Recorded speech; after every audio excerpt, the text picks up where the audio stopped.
Chapter 53. Predictions about the reincarnation of the Lord.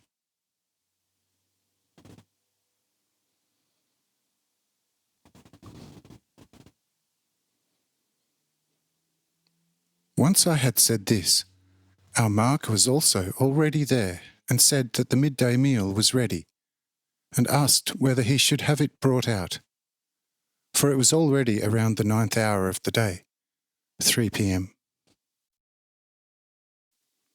And I said, "Have it served, for the expected guests are already present, and everything is in the best order."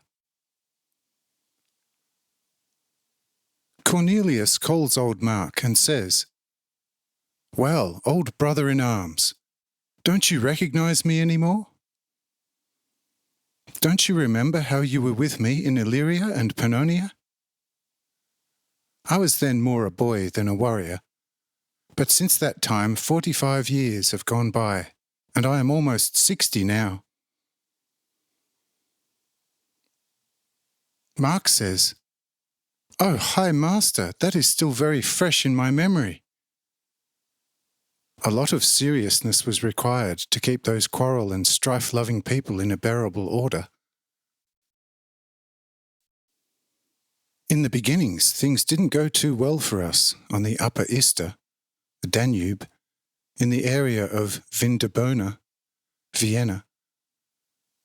But in a few years we had done it, and we experienced very happy hours there. The customs and traditions of those Germans were truly somewhat rough for us Romans. But once we gradually managed to give them more open-minded education, things were then quite bearable. The wine they made was truly weak and bitter, but it was drinkable once one was used to it. But not far from the area of Vindobona, Vienna, upstream on the Ister, Danube, where we hunted boar and also, I believe, caught about 40 of them, we found a long-bearded German seer and priest who sat on an oak during our boar hunt and watched us fighting with the boars. This man said something in the Roman language and also said to both of us, when we were slaughtering a boar under his oak, "Remember this well, both of you brave boys. In Asia, in the land over the waters, something great is waiting for you. You will see something there that no mortal eye has ever seen before. Here reigns only death. As the powerful boar met his end under the sharpness of your lances and swords, so everything meets its end in this land of death. But in Asia, life is blooming. Whoever is there will never see death." Then he fell silent, and when we pressed him further, he gave us no more answer. And we went on, looking for more boars. But look, the old man prophesied in full seriousness, and we are now experiencing what the old German prophesied. Cornelius says, "You know, I had almost forgotten that old German." Correct, you are right. We must talk in more detail about that." Old Mark went to lay the tables with the dishes, with the help of Cyrenius and Julius, and Cornelius said to me, "Lord, what do you say then to the prophecy of the German, which was actually made many years ago in Europe to me and to old Mark, who must be about 10 years older than me?" I say, all the nations who have been scattered across the wide earth have been given a prophecy about me and my present coming to the people of this earth, right from the first man of the earth. And their priests always knew how to beat a certain path to spiritual enlightenment through myths and the inner desire in their hearts, and often prophesied in very confusing images, which in the end even they themselves did not understand. Only in repeated ecstasies of enthusiasm could some sometimes achieve a clearer sight, and then explained their previous visions a little closer. It was the same with the Germans. And this German found himself in a clairvoyant ecstasy on his oak, whose vapour, along with the fear of your lances and spears, helped him reach this state. And then he prophesied to you. When he awoke from the prophesying again, he did not remember anything that he had said, and could not give you any further answer to your pressing. You see, that is the essence of such prophecies.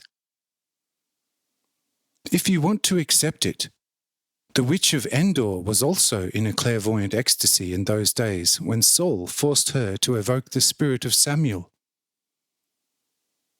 Although she generally was only connected to the unnatural being of the terrible spirits, and therefore prophesied lies and guile and deception.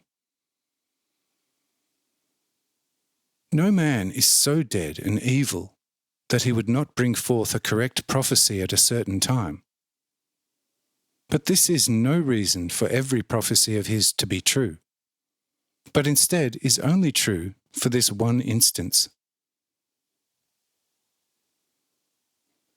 The oracles of Dodona and of Delphi often made very wise prophecy, but after every true one followed 1,000 false and untruthful ones. So it cannot be denied that certain clairvoyants and prophets even worked miracles. But at the same time others invented a large number of illusions through the influence of evil spirits and through the worldly understanding awakened by these beings. And they then led whole nations astray for thousands of years. And they lived well and quite carefree, until some enlightened seer pointed out and stopped their crafty deeds. But that was never easy. For a once mistaken nation does not easily let itself be brought back to the correct path, and their false priests least of all, because their great worldly advantages are put at risk.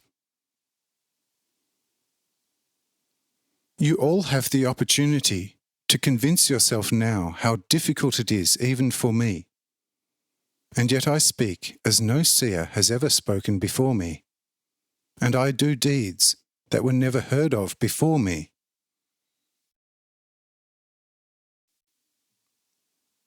All heaven stands open. Angels come down and serve me, and bear witness of me.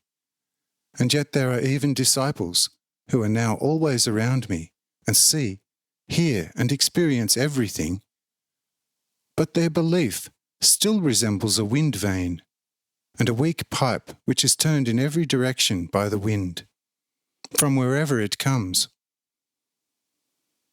Well, I am not even talking about other worldly people here.